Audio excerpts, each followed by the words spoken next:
श्री शुकदेव जी ने कहा, राजन, मुनिवर मैत्रेय जी के मुख से यह परम पुण्यमयी कथा सुनकर श्री विदुर जी ने फिर पूछा, क्योंकि भगवान की लीला कथा में इनका अत्यंत अनुराग हो गया था। विदुर जी ने कहा, मुने, स्वयंभू ब्रह्मा जी के प्रिय पुत्र महाराज स्वयंभू मनु ने अपनी प्रिय पत्नी शत्रुपा को पाकर फिर क्या किया? आप साधु शिरोमणि हैं, आप मुझे आदि राजा राजर्षि स्वयंभू मनु का पवित्र चरित्र सुनाइए। वे श्री विष्णु भगवान के शरणापन्न थे, इसलिए उनका चरित्र सुनने में मेरी बहुत श्रद्धा है।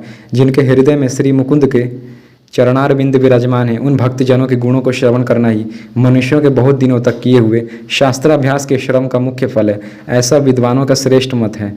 श्री सुखदेव जी कहते हैं, राजन, विदुर जी सहस्त्र शीर्षा भगवान श्री हरि के चरणाश्रित भक्त थे।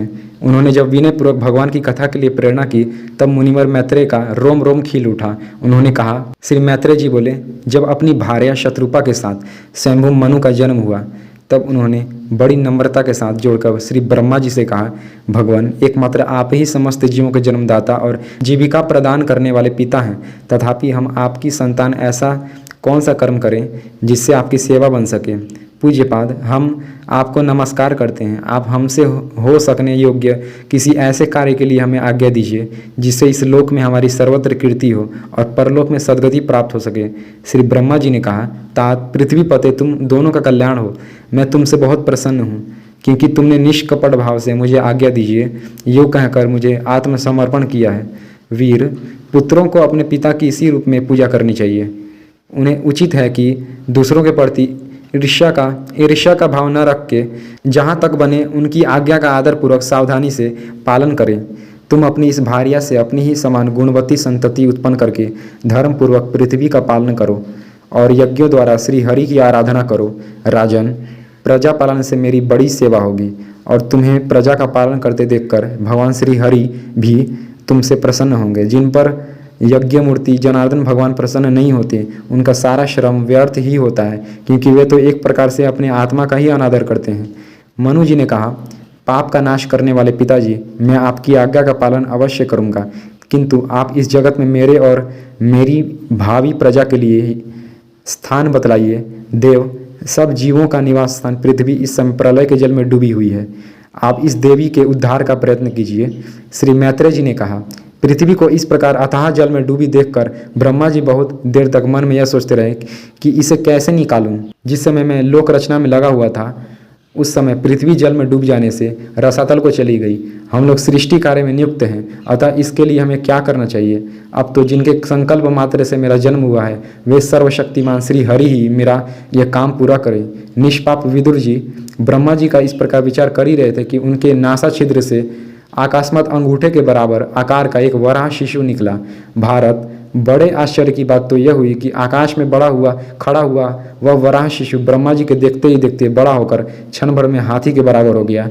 उस विशाल वराह मूर्ति को देखकर मरीचि आदि मुनिजन, सनकादि और स्वयंभू मनु के सहित श्री ब्रह्मा जी तरह तरह की विचार करने लगे। अहो, सूकर के रूप में आज यह कौन दिव्य प्राणी यहाँ प्रकट हुआ है? कैसा आश्चर्य है! यह अभी अभी मेरी नाक से निकला है। पहले तो यह अंगूठे के पोरुई के बराबर दिखाई देता था, किंतु एक क्षण में ही बड़ी भारी शिला के समान हो गया है। अवश्य ही यज्ञ मूर्ति भगवान हम लोगों के मन को मोहित कर रहे हैं। ब्रह्मा जी और उनके पुत्र इस प्रकार सोच ही रहे थे कि भगवान यज्ञ पुरुष पर्वताकार होकर गरजने लगे। सर्वशक्तिमान श्री हरि ने अपनी गर्जना से दिशाओं को प्रतिध्वनित करके ब्रह्मा और श्रेष्ठ ब्राह्मणों को हर्ष से भर दिया।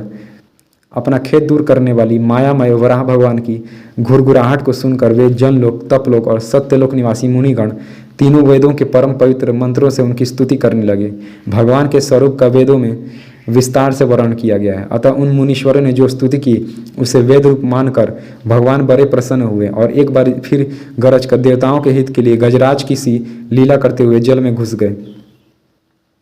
पहले वे सूकर रूप भगवान पूंछ उठाकर बड़े वेग से आकाश में उछले और अपनी गर्दन के बालों को फटकार कर खुरों के आघात से बादलों को छितारने लगे। उनका शरीर बड़ा कठोर था, त्वचा पर बड़े बड़े बाल थे, दाढ़ें सफ़ेद थी और नेत्रों में से तेज निकल रहा था। उस समय उनकी बड़ी शोभा हो रही थी। भगवान स्वयं यज्ञ पुरुष हैं, तथापि सूकर रूप धारण करने के कारण अपनी नाक से सूंघ सूंघ कर पृथ्वी का पता लगा रहे थे। उनकी दाढ़ें बड़ी कठोर थीं। इस प्रकार यद्यपि वे बड़े क्रूर जान पड़ते थे, तथापि अपनी स्तुति करने वाले मरीचि आदि मुनियों की ओर बड़ी सौम्य दृष्टि से निहारते हुए उन्होंने जल में प्रवेश किया। जिस समय उनका वज्रमय पर्वत के समान कठोर कलेवर जल में गिरा, तब उसके वेग से मानो समुद्र का पेट फट गया और उसमें बादलों की गड़गड़ाहट के समान बड़ा भीषण शब्द हुआ।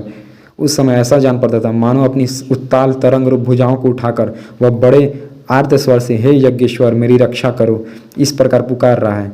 तब भगवान यज्ञ मूर्ति अपने बाण के समान पैने खुरों से जल को चीरते हुए उस अपार जल राशि के उस पार पहुँचे जहाँ रसातल में उन्होंने समस्त जीवों की आश्रयभूता पृथ्वी को देखा, जिसे कल्पांत में शयन करने के लिए उद्धत श्री हरि ने स्वयं अपने ही उदर में लीन कर लिया था।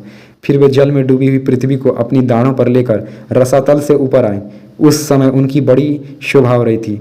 जल से बाहर आते समय उनके मार्ग में विघ्न डालने वाले के लिए महापराक्रमी हिरण्याक्ष ने जल के भीतर ही उन पर गदा से आक्रमण किया।